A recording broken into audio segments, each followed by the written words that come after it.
Hello and welcome to Learning with Lulu. So in this video, I just want to essentially provide you a starting place when analyzing poetry. This is not meant to be an exhaustive list by any means. It's just you've got a poem, whether you're homeschooling, in a classroom, a teacher has assigned this to you, or you're just doing this on your own time. You've got a poem and you want to analyze it a bit. This is a simple starting place.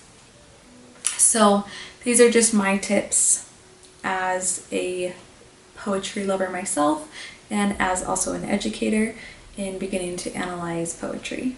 So my very first suggestion is if there is an author that is known, look them up. Do a search on the internet and find out even just basic things about them. Figure out what gender they are and figure out what ethnicity or culture is their background, and also figure out what time period they are in. Now, if you are being given this poem, especially in a class, a public or private classroom setting, then there's probably a reason for it. And if you just look at what you've been doing in class, that's probably going to be ample context for you to understand what's going on. For example, if you are reading a Civil War era novel in class, and then your teacher hands you "Oh Captain, My Captain," that's going to give you a little clue into what "Oh Captain, My Captain" might be about. It has to do with the Civil War. Whereas I'm pretty sure nowhere in the poem does it actually say, hey, this has to do with the North versus the South in the United States. So yeah, look at those three things. Look at the gender of the author. That might be playing into aspects of the poem. Look at their ethnicity and culture.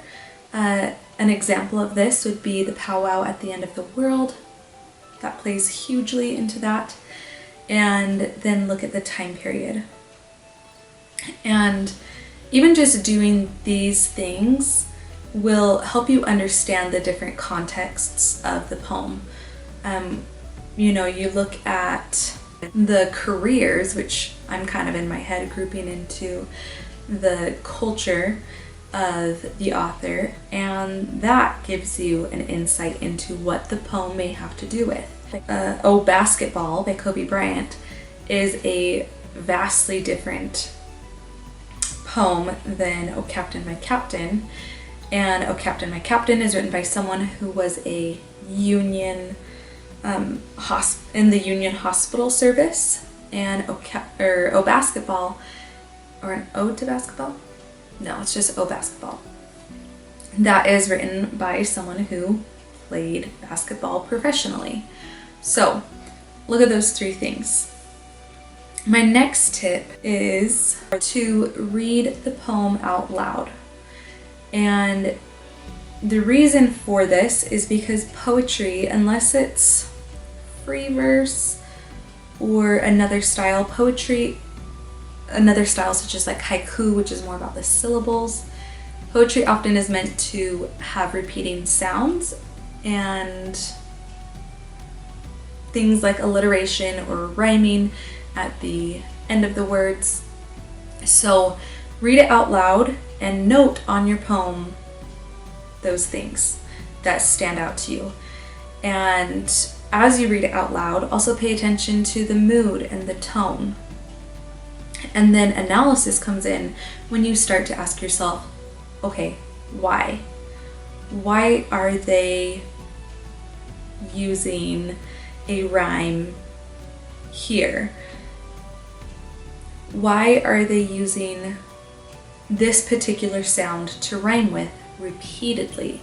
Does it give the poem more of a positive tone or more of a negative? Is it reverent? Is it crude and vulgar? Is it any of these things? Is it heartwarming? What is the tone?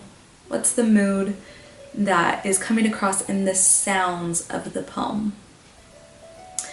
And with all of this, with my first one of Look at the Author, and with this one, if you have a printed copy of the poem that you are allowed to write on, start writing on it. Write down all of this. Write down, it says the author's or the poem's title and then the author.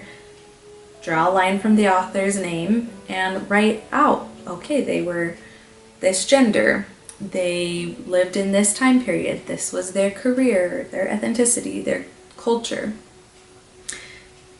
Make note of these things. Write in the margins, especially if you're again in a classroom setting and your teacher has handed you a poem that they want you to analyze and turn the paper back in. Write all of this down. Write down the stuff that you've looked up.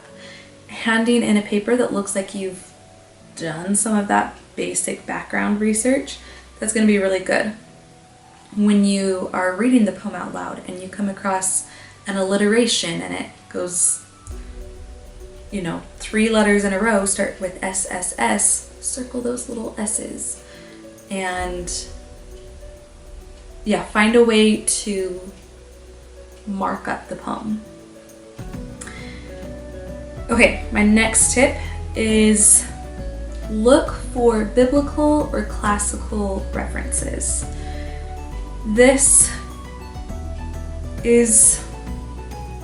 It requires background knowledge of certain things, which obviously if you're just watching this video so you can get a quick little help and boost on analyzing a poem, probably already don't want to take time to go look at all possible biblical or classical allusions that there might be out there.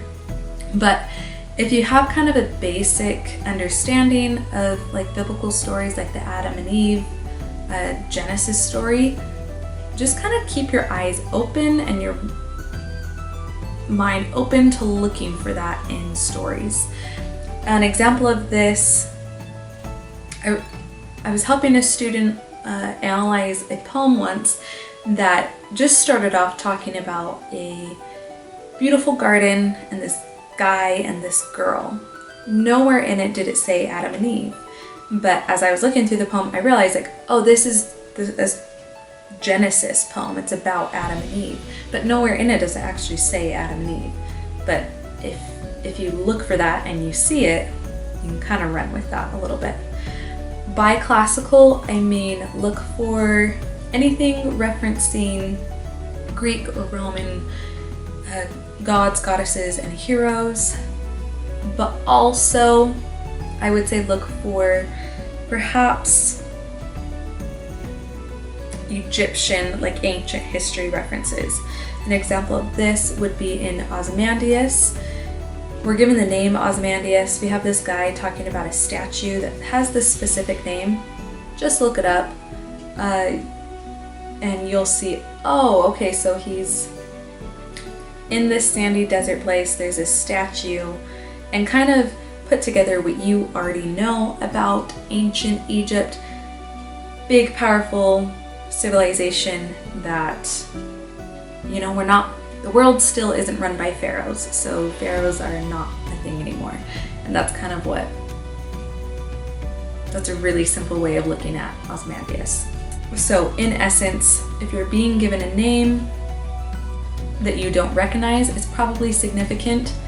If you're coming across like Antigone or, Athena, you probably know Athena, but just look for that and be like, okay, what does Athena symbolize? Wisdom, war, intelligence. And just kind of be aware that that's going to play into things you can analyze in the poem. Again, the analysis comes in when you ask why.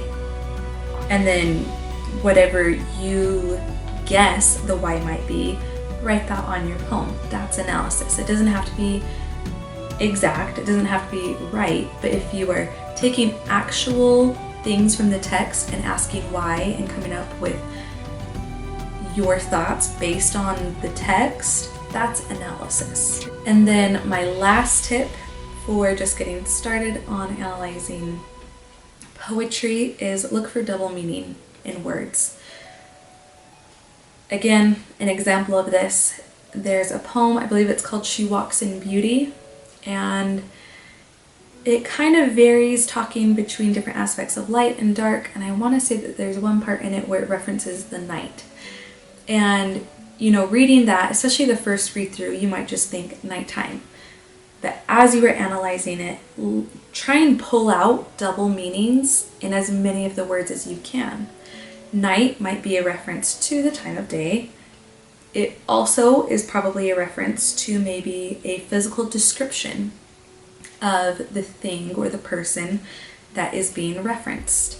So, someone who embodies night probably has dark hair, dark eyes, dark complexion. And it also, or could be referencing personality. Think of kind of what personality you would associate with someone who is a person of the night. So look for double meanings in words. And those are my tips on starting to analyze poetry. So to recap, look up the author,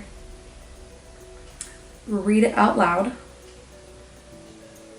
look for biblical and classical references, and look for double meanings or triple or quadruple meanings in words. And of course, be writing all of this in the margins, be marking up the poem, and the next time you go to look at it, or maybe to talk about it with someone else, that's going to come back to you a lot more quickly, and you'll be able to have a discussion about it and perhaps remember the poem and understand the poem a lot better. So I hope this comes in useful to you. Please make sure to share with others who may benefit, like the video, subscribe to the channel, and keep coming back for more content. Thanks for watching. Bye.